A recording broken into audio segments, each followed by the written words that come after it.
Welcome to the Blockchain for Humanity Fireside Chat. I am very pleased to welcome Ashish Gadnis.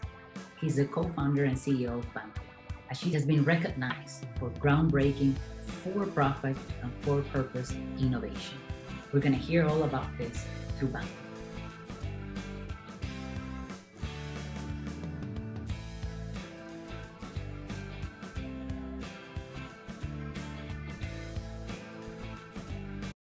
What did you discover, throughout all this experience that you had? What is the role that maybe the social, economic, and racial disparities play in all this, and how does that relate to maybe the private sector or our form of capitalism? How does that kind of blend in?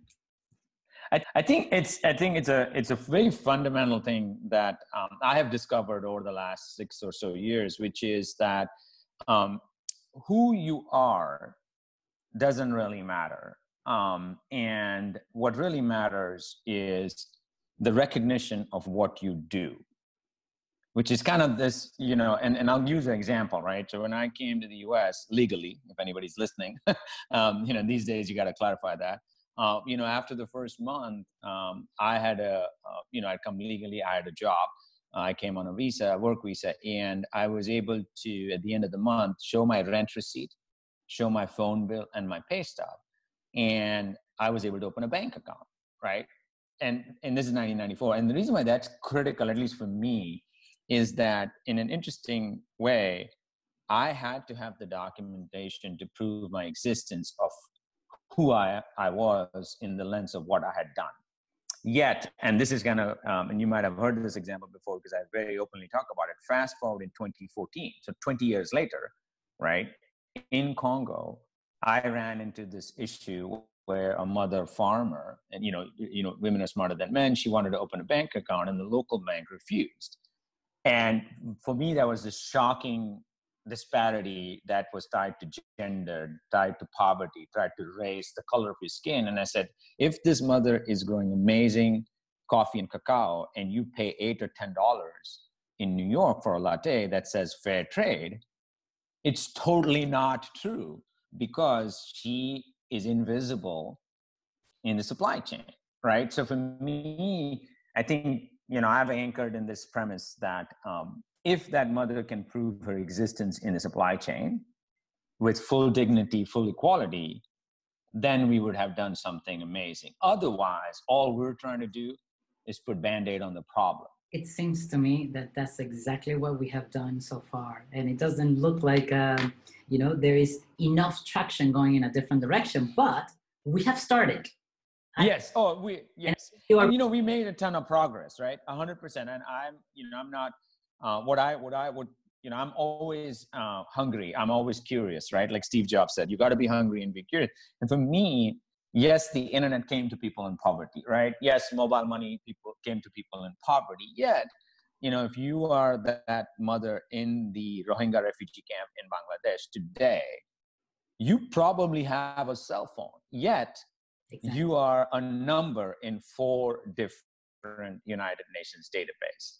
And if you get moved from the Rohingya camp in Bangladesh to, say, Thailand, you start all over again. So it's like poor people or refugees or minorities have this big reset button on their head that we in this capitalist world love to push. And, it's a simple example, right? Microfinance. I love microfinance, don't get me wrong. But I've never met a microfinance CEO who said, you know what? We did so well that we went out of business. Right? Because technically, if you really were enabling that mother out of poverty, she should not be burdened with 4 microfinance. I mean, look at the farmer suicides that are happening in India today. And because they have 4 or 5 different microfinance loans, right? So, you have to solve the fundamental problem. And I think now with the COVID pandemic, right, it's actually taken us a massive step backwards, right? We've kind of fallen into this pity lens. If you talk to a farmer, if you talk to a recycler or waste picker, and I work with thousands of them, they don't need our pity, right? They want us to look in there and say, you know what, Juanita, you're an amazing recycler. And you've been selling bottles and aluminum for the last 4 years. And this is your economic passport. that validates your existence in the supply chain. And if we can't do that, then don't give Juanita a gift, because that'll completely destroy her dignity. Now, it's interesting that you have this different perspective, and I think it also accounts to the fact that you have lived in multiple places, right? You have gone, you lived in Congo, as you mentioned, and I know you have lived in Colombia. In Colombia. Yeah. As a matter of fact, I have to say how much I admire your Spanish-speaking language skills, because it was admirable to see that fireside chat that we did for you just recently. So now, I invite anyone who speaks Spanish to listen to a fireside chat from you in Spanish, which was amazing. Thank you. Oh, I'm still working on my grammar, but we're rolling out in multiple Latin American countries. So every day I learn something new, and then it's an ongoing process. But I love the language, so. And communicate. So that already opens the soul of anyone who wants to talk. Yes. To you. And that's Thank you. There's no grammar involved in there. Thank you. Appreciate it. On this last question, this is the third yes. question we want to ask you, just to get a little bit to know, who were the people behind BanQu, and I believe that there were, 3 distinct contributors, and yes, Warfa and Jeff Kaiser. Kaiser, yes. Both of them are still active in BanQu, and they are also the co-founders. Can you tell us a little bit about how did you meet and how do you come to create BanQu? Yes, absolutely. So, how did I come to create BanQu? Let's start there. So in 2012, when I sold my last startup, I decided I was kind of done with the corporate world. I wanted to focus 100% on this thing about ending poverty, right? And that's why I took, but it's, and one of the things that I learned was that, the human DNA is defined by pride and greed, right? I mean, our entire ecosystem is based on that. And I was trying to break that. So I went to Congo, and when I ran into this issue at the end of 2014, I needed to find a solution, right? Because I was not going to let go of the fact that the local bank said they couldn't bank the mother farmer, but they said, we'll bank you, right? So that was kind of the problem that I came into 2015.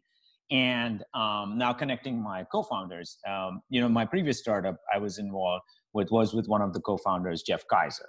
And Jeff and I have been best friends for the last 20 years. I've known him since 2000.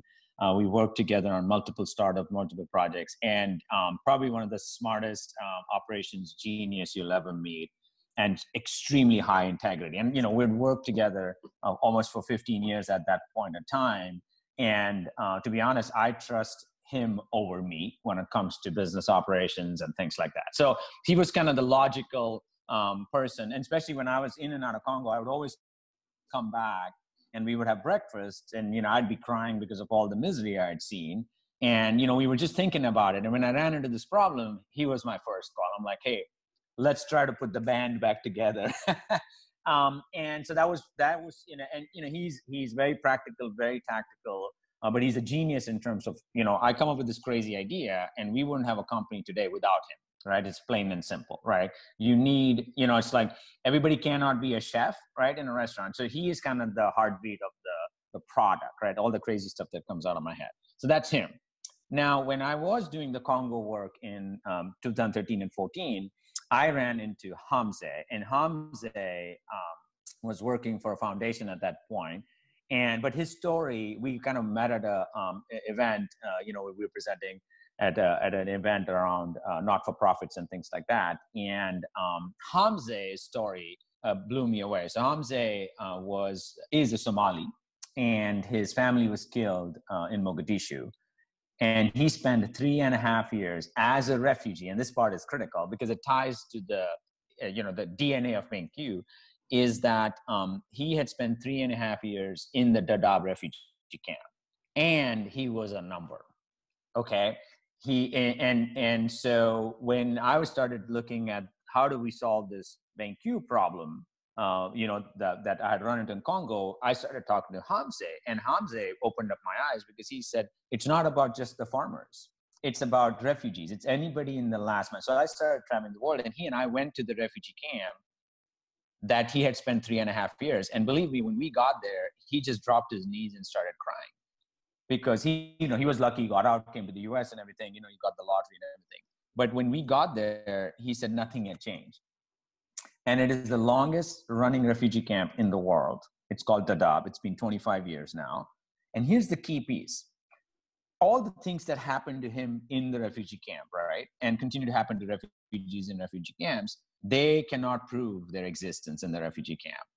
And so when Hamza basically said, hey, it's not just that the farmer is invisible, refugees are invisible. So, one thing led to another. And, Jeff and Hamza, and I used to live in Minneapolis then. So we started having these breakfast sessions, and I was traveling, trying to figure out, there has to be somebody out there who has solved this problem, right? Because I'm Indian, I kind of joke about it, but if I meet another Indian who comes up with an app for poor people, I'm going to slap myself, right? Because honestly, nothing against, right? I'm Indian, so I can make fun of it, but people love creating apps for poor people.